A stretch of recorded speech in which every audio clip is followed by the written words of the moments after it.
தென்னாடுடைய சிவனே போற்றி, எந்நாட்டவர்க்கும் இறைவா போற்றி.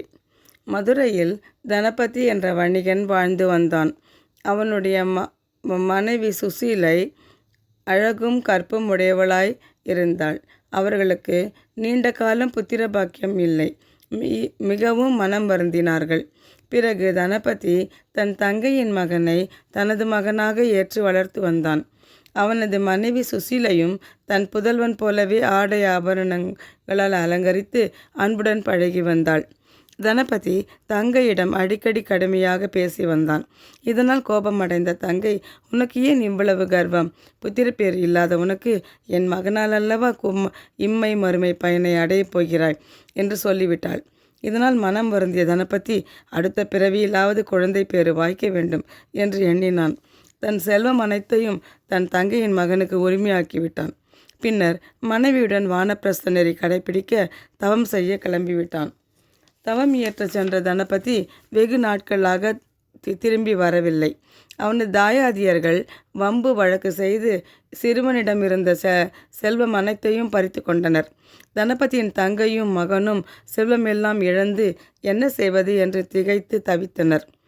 திக்கற்றவளுக்கு தெய்வமே துணை என்று நினைத்து சோமசுந்தர பெருமானிடம் சென்று வணங்கி எல்லாவற்றையும் சொல்லி எங்களை காப்பது உன் கடமை என்று அழுதாள். பிறகு அவள் கனவில் இறைவன் தோன்றி, நீ நாளை தாயாதியர் அனைவரையும் தர்ம சபைக்கு அழைத்து வா, யாம் இந்த பொய் வழக்கை தீர்த்து உனக்கு உதவி செய்வோம் என்றார். மறுநாள் அவள் இறைவன் சொன்னபடியே தர்ம சபைக்கு தாயாதியரை அழைத்து வந்தாள். வானப்பிரஸ்தம் சென்ற தனபதி உருவில் இறைவன் தர்ம சபைக்கு சென்றார். வானப்பிரஸ்தம் சென்ற தனபதி திரும்பி வந்ததை கண்ட தாயாதியர் வியந்தனர்.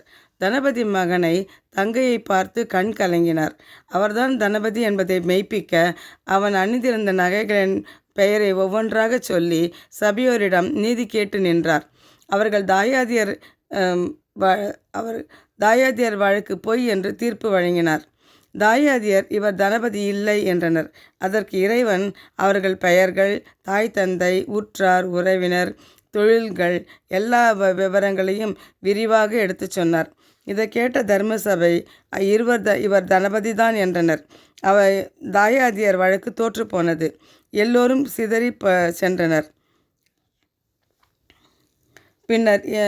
பின்னர் சபையோர் தனபதி வணிகர் முன்பு தந்த பொருட்கள் அனைத்தும் அவரது தங்கை மகனுக்கே உரியது என்று முடிவு செய்து அதற்குண்டான சாசனத்தையும் தனபதி உருவில் இருந்த இறைவனிடம் அளித்தனர்.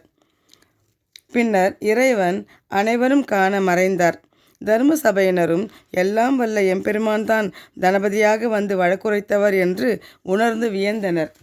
இதை கேள்விப்பட்ட சுந்தரேச பாத சேகர பாண்டியனும் தனபதியின் மகனை அழைத்து பற்பல பரிசுகளை வழங்கினான்.